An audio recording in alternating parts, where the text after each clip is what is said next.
All right, so one last thing I'm gonna show you here. So this one's done. We just popped those 4 upgraded shocks in there.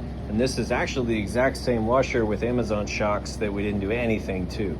And here's a good example. So Amazon shocks, bad out of the box. See how that bounces?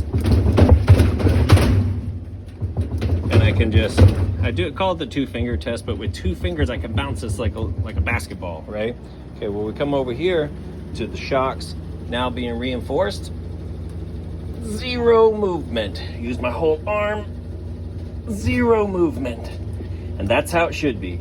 All right, if you guys are gonna get in here and do a shock replacement, let me show you a hack to make those Amazon shocks last a heck of a lot longer. All right, I do this over my trash can because I end up using a lot of paper towels and I end up throwing a lot of stuff away, just trying to keep my hands from getting over sticky. So here's the Amazon shock.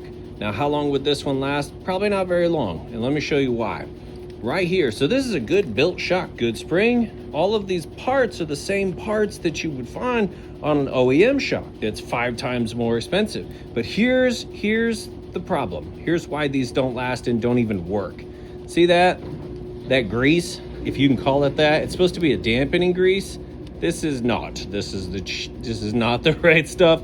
It's cheap. It's more like a lubricator than a dampener, which is not what you want, which is why these don't work very well and they don't last very long. So we're gonna grab some paper towels and clean all of that out.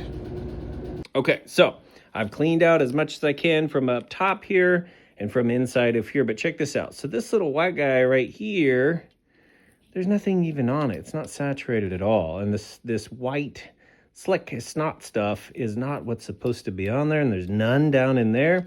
So what you need is you got to get some of this stuff right here. And I'll leave a link in the description. Make sure you wear gloves when you do this. But this comes with some of these new little pads. However, I will say you'll never get those on here. Okay, so this kit, though it says you can rebuild your old shocks, do not waste your time. Huge waste of time. Please don't waste your time trying to rebuild old shocks. You can't. It's a waste of time. I've tried. And I have spent so many hours going down that rabbit hole, wasting my time. Please don't do that. But anyway, you can't get those over this little hook unless you have a way to like grind that smooth or chop it off and then re-stamp it, which I don't. And you know, most people don't have that. Don't waste your time with it, please. But if you get these new Amazon shocks that just have this quality control issue here, we can coat it with this super sticky blue dampening grease. Let me show you.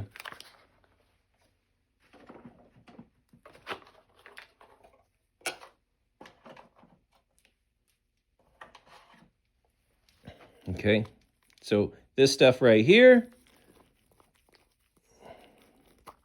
completely different than the crap that was on there. What you do is you just use this little thing that it comes with here, and you just kind of lightly coat all of that. This little white guy, we're gonna kind of put a pretty generous amount up top here, coat this, and put a little bit below it as well. You don't want so much that it like goops out and shoots everywhere. You don't need that much. But, you know, what they put on there was not sufficient, and in my opinion, the wrong type of grease in general. So that's what we're going to do. Okay, so here's what it should look like as we put it back together here. I've got it caked up there pretty good. Still not an overwhelming amount. And then down here, just coated it. Let's see if I can get it to focus on it there. Just coated it pretty good there. And now all we're going to do is just re-encapsulate this here. Like so, kind of let it go around. Then we're just going to bring this down and close it up, just like that. And I'll grab a paper towel and wipe off the excess there. But now we're going to have a shock that is going to be closer to that OEM quality. I'm running a pair of these. I've waited to make this video because I didn't want to talk about a product that I hadn't actually tried.